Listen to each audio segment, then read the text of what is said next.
It all began with a human craving.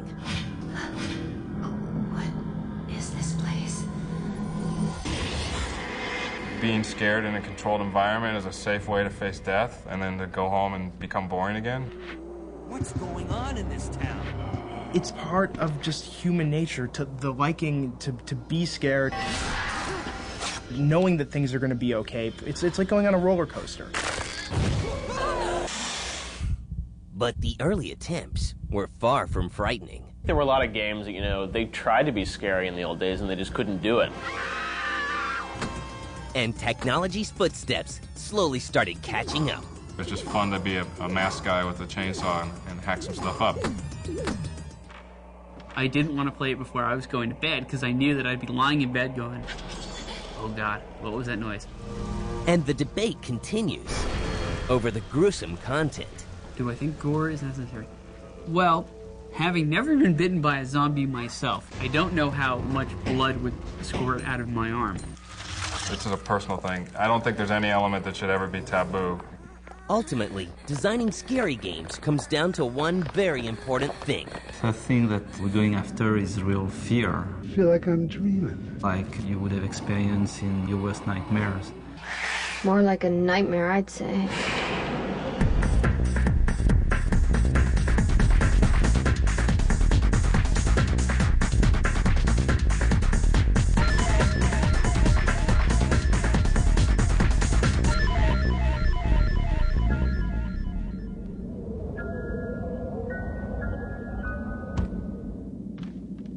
Have you ever fired a gun before?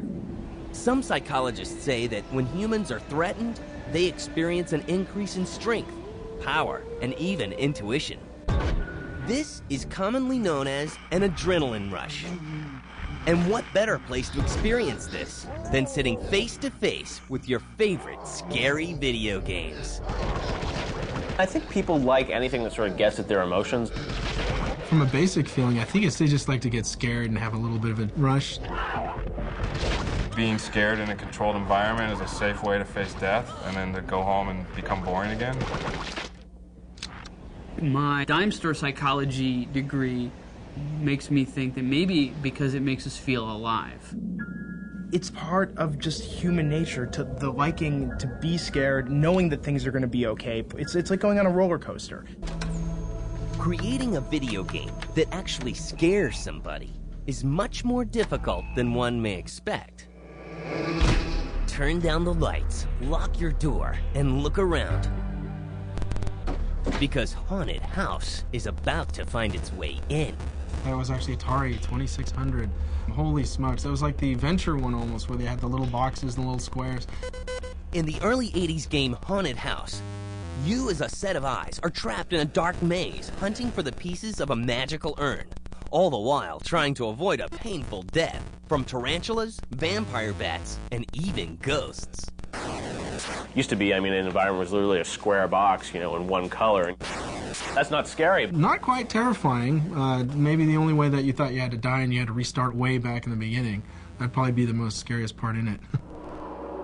But as time progresses, so does the new genre, as new games like Chiller begin creeping up on us. They all sort of stood out as games that weren't scary back in the day. They couldn't get at your emotions.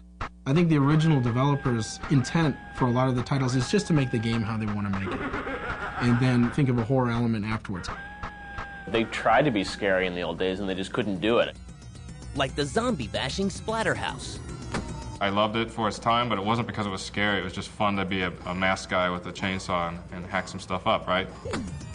Total ripoff of Friday the 13th, total ripoff of horror films, and consequently an awful, awful game. Until the technology got us to a point where you could have very detailed backgrounds and character models, very detailed sound, these things just weren't going to be scary. It was either you really extremely had a horror title, or it was just an action-adventure game that had a lot of shooting and cutting and slicing and blood and all this, and you were trying to make it a horror game. Yet in spite of the primitive technology, Castlevania is released in 1987, and the masses eat it up. If that was done today, you know, fully updated, it probably would have been incredibly scary. But back in the day, I mean, you're dealing with, 16 colors of graphics, sound that, is basically what you can create on your telephone keypad. How can you create scariness with that? So it doesn't exactly have you grasping onto your controller, but it does prove that horror can scare up big profits. And in 1992, the hair-raising genre creeps into our computers when the H.P. Lovecraft-inspired Alone in the Dark is released by Infogrames for the PC. I remember going over to a friend's house to play that because, it was one of those like, oh, you gotta come see this game. And you add in creaking doors, the wind, and the sort of ominous soundtrack below that. And I think, what that does is it creates an environment where you actually care about what happens inside of it. That was a brand new experience for the game. It had zombies, it was in 3D, it had cool sound. I turned off the lights, and I had to take a break from time to time because I started getting creeped out. I'd never had an experience like that in gaming. Beyond the blood splattering and spooky sounds, the game had a niche. This game was clearly difficult to play.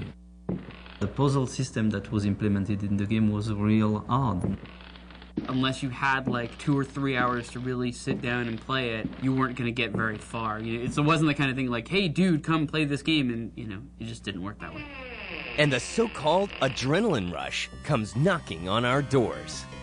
And then they had moments where crap would jump out of the windows at you, right? And you're just like, oh, I've never seen that in a game before. So you'd be like, I'm in trouble here, so it was good. The sales are respectable, but the impression is unforgettable. And the video game industry has a brand new genre that's bound to give you chills. Boom. Alone in the Dark gets the credit for starting the genre.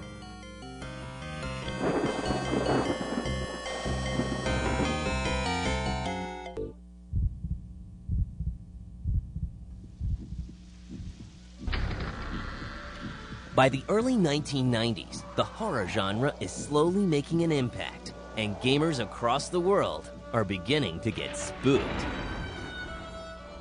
In 1993, CD-ROM games stormed the industry and take Seventh Guest with it. The haunting and taunting puzzle game where ghosts make frequent appearances. It was almost like an adventure-style horror game. In the morning. So it was kind of new for its time. You had some good voices. Every wish granted. Some really good kind of ghostly animations, and a fairly decent engrossing story. Clutching their stuffed toys. Copycats and sequels like Phantasmagoria and The 11th Hour are appearing around every corner, and almost all are gruesomely bad. I think Seventh Guest was a better title. They tried to do more of the same, and it just felt very kind of strained. The full-motion video CD-ROM craze seems to be meeting an early death. FMV, I think, is perhaps the worst thing to ever happen in this business. And in fact, a lot of people look back, and if they want to say now, why are companies like Sega and 3DO in such bad shape, it's because they really hitched their wagon to that. I was thinking that was going to be the future, that's what was going to set them apart. Alone in the Dark gets a sequel in 1994 and another in 1995, both for the PC. We really took a lot of time to make sure it was more about the vibe than about the gore. And that's about setting the mood, getting the right kind of sounds, and just making it creepy as opposed to shocking. And sales for both are somewhat disappointing. Does this mark the end of the horror genre? Not even close. Doom hit stores in 1993, and people are totally freaked. You probably turned off the lights, you probably sat there, and there were probably times where it kind of became a little overwhelming, especially because it was one of the first games of its type. I remember just things coming out of nowhere and things are flying at you, and next thing you know, you're just like, oh my god, get me out of here. Doom opens the door for another genre. It certainly catapulted the first-person shooter into a major contender. They were the first to do it. That they were the ones who came along and said, okay, we're gonna send you to hell. And hell is exactly where game players think they've gone next. Isle of the Dead is released. It's a first-person shooter where you play a hero stranded on a deserted island, infested with zombies. The game suffers a violent death. I would be very interested to see some of the horror masters getting involved in video games. Somebody like Stephen King or George Romero. Clive Barker did a game not long ago called Undying. Clive has a very sort of visual style. I could see his influence in games already, but I would love to see it even more. But not all Doom wannabes die young. Clive Barker's Undying is later released by EA, and the critics soak it up. Meanwhile, FMVs pick out their plots. I almost think of it like books on tape. Like they were trying to do this multimedia thing, and nobody quite understood what multimedia was. I think the best one would be a Night Trap for the Sega CD, which has the distinction of being a bad direct-to-video B-horror movie as a game. And CD-ROM games that are FMV-driven, like Seventh Guest, are quietly buried. In 1996, one of the most popular games in the world is born, Resident Evil. The game circles around STARS, a special tactics rescue squad that's called upon to investigate a series of disappearances in the local mountains. The game has two parts, one that follows in the footsteps of Chris Redfield, and the other, Jill Valentine. It's balls out, gore fest, deliver the zombie movie perfectly. There's no holding back. It was kind of a new kind of thing to the PlayStation at that time. It kind of not gave just someone trying to tell a spooky story, but it gave a great action element to it. Resident Evil just takes the formula that I think Alone in the Dark established and executes it perfectly. Delivers the zombies, delivers everything about a horror movie. It puts you right there. For me, Resident Evil is where things really started to get scary because you not only had really good use of light and shadow and music, but you had sort of different kinds of scares in that game. You had the zombies jumping up at you and you're going, yeah, you know, but you also had a certain psychological terror. I was just incredibly frightened. I couldn't believe that a game really did it this well in terms of drawing me in and just scaring the life out of me. And one can't help but acknowledge the creepy similarities between Resident Evil and Alone in the Dark. I remember a lot of people saying that Resident Evil was a lot like Alone in the Dark. We don't care. Capcom took a great idea and did a perfect execution, and so hats off to them. You could say that about so many other things. I mean, how many games have now come along and ripped off Resident Evil? Resident Evil blows the competition away. The game came out and people sort of discovered it. You know, it's like you had groups of kids who were playing it with their friends and were scared out of their minds because they didn't know what to expect. And we have a new addition to the genre family, survival horror. The survival horror tag always kind of makes me laugh because the objective in every game really is to survive. But we don't call them survival racing games or survival platform games. Survival horror is really more about the idea of the entire point of the game is getting through it and surviving it. I think survival horror is just a tag we've given horror games. Does anyone have a horror game that's not survival horror? I don't think so. And every good game needs a few scary sequels. Resident Evil 2 and 3 are released.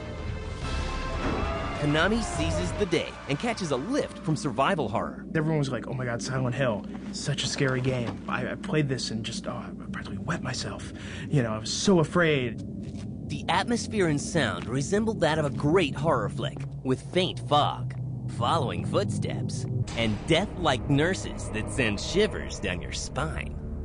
Silent Hill does a good job in much the same way I think for me System Shock did, because it kind of puts you in this town. It's all foggy, it's slow-paced, and I think Silent Hill delivers that same creep-out factor.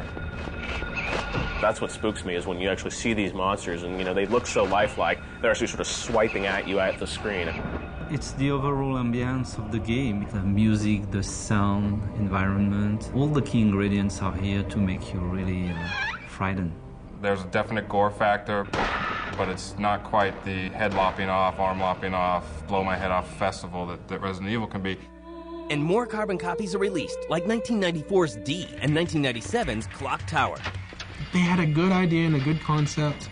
It could have been a lot more for what it was, and I think a lot of it was because of the gameplay. While the gameplay in Capcom's Resident Evil grabbed gamers everywhere, nobody can touch the success of that franchise. Not even Capcom's own Dino Crisis series. Very much Resident Evil, but with dinosaurs, which made it scary because dinosaurs move a lot quicker than zombies do. Parasite Eve wiggles onto the scene in 1998, the mitochondria mutating role-playing game, where the setting feels like Resident Evil, but the gameplay resembles Final Fantasy. It's scary in a way that, yes, there's a lot of shooting and killing the creatures and the mitochondria coming out of the body, fire coming out of the woman's eyes, and that being something that you have to defend yourself against and using weapons. Scariest moment for people who really like the creature features would be some of the cutscenes when the creatures start morphing and coming out at you. But scaring video game fans gets out of control with the release of a game that feels too real.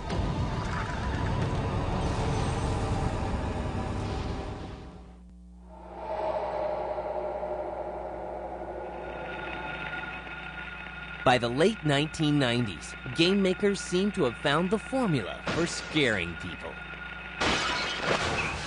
If you watch a haunted house movie or any scary film, you hear that thing kind of run through the background in stereo, and you kind of go, what the F was that? If you do that in a game, it's twice as effective. Everything that has to do with my childhood nightmares. If you're going to give them scales, Resident Evil, shocking. Silent Hill kind of walks the line between shocking and creepy, and we're trying to just be creepy. And technology gives developers the helping hand to be as creepy as they want. There will be 2 features that will be dramatically enhanced compared to the previous generation of console. The first one is for sure the sound. More and more people are equipped with a true surround system for their DVDs and movie experience. You have the graphic capabilities to create a place that has dark shadows in the corners where things could be hiding. Visual effects where things can pop out at you, but it's not just like in an old Atari game where the blip just kind of appears. Here you can have like a scary looking monster actually jump out at you from the shadow. By 2000, survival horror is taken to the next level with Resident Evil Code Veronica on the Dreamcast. While not the first survival horror game for a next-gen system, it becomes the most popular, and next-gen survival horror titles begin attacking stores everywhere. I think it was an extension of what had worked well in the past. It was a better, more improved version. Like Onimusha and Onimusha 2, the game is similar to Resident Evil, only with swords in a samurai setting. Onimusha was one of my favorite games, again because of its Resident Evil-like mix of action and adventure. And PS2 and Xbox fans lose sleep over the nerve-wracking Silent Hill 2. Nintendo wants a piece of the action with Eternal Darkness on the GameCube. And you play all these sort of different characters at the same time on the brink of insanity, and you're battling sort of the same monster. Resident Evil is given a facelift and re-released on the Nintendo GameCube. They did it well. Gameplay is top-notch. That's a phenomenal game. It looks beautiful. It's terrific. That is sort of revisiting the past, but it's doing it in an effective way that people like. Is all this gore and violence really a necessity? We need to bring to the player that fear through different aspects. And violence is just a way to do it. Do I think gore is necessary? Well, having never been bitten by a zombie myself, I don't know how much blood would squirt out of my arm. But I would imagine that if I was bitten by a zombie, that there would be a certain amount of blood and gore. And so I think if you're going to make a game in which you're trying to be realistic, then gore is necessary. It can be used to embellish the storyline. It's always best when it's kind of like suggested in the background, not super in your face, maybe a flash of the gore. But you can go watch like a Friday the 13th film and you're like, oh, this is so over the top, this is so fake. And I think with games it's the same thing. I think if you were to see a game come out there and truly have an accurate depiction of pain and suffering, I don't think people would buy that. I'll be one of those pro free speech kind of guys. This is a personal thing. I don't think there's any element that should ever be taboo. Meanwhile, the genre starts to evolve with Devil May Cry, a game by Shinji Mikami, one of the creators of Resident Evil.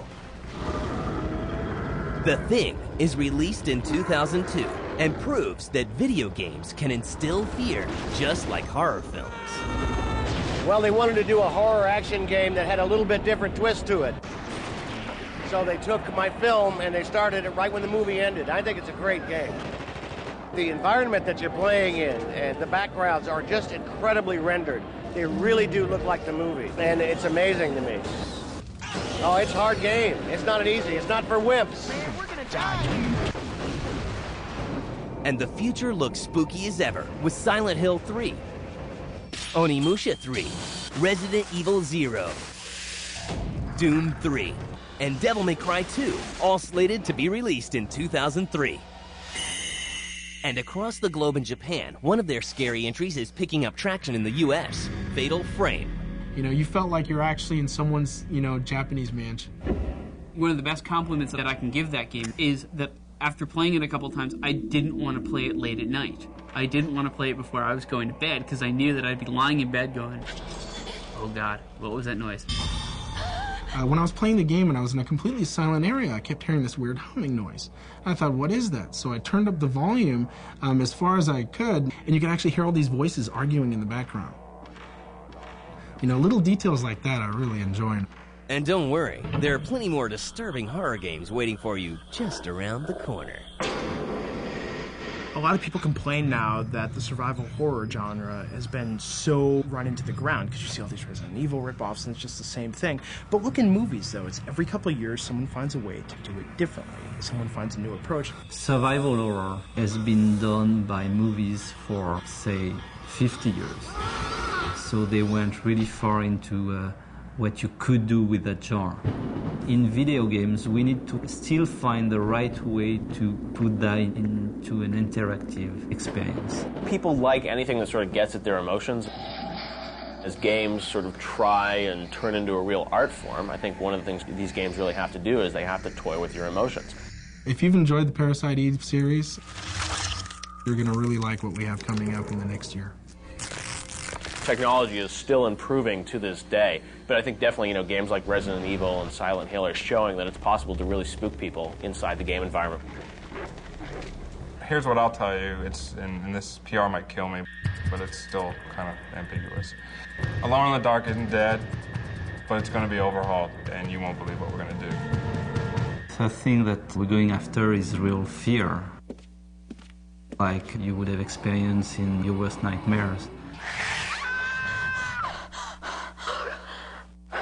Adrian. Oh, God. What's the matter, sweetheart? Oh. No, it's horrible. Oh. It's just a bad dream. You don't ever have to be afraid of anything. I'll always be here to protect you.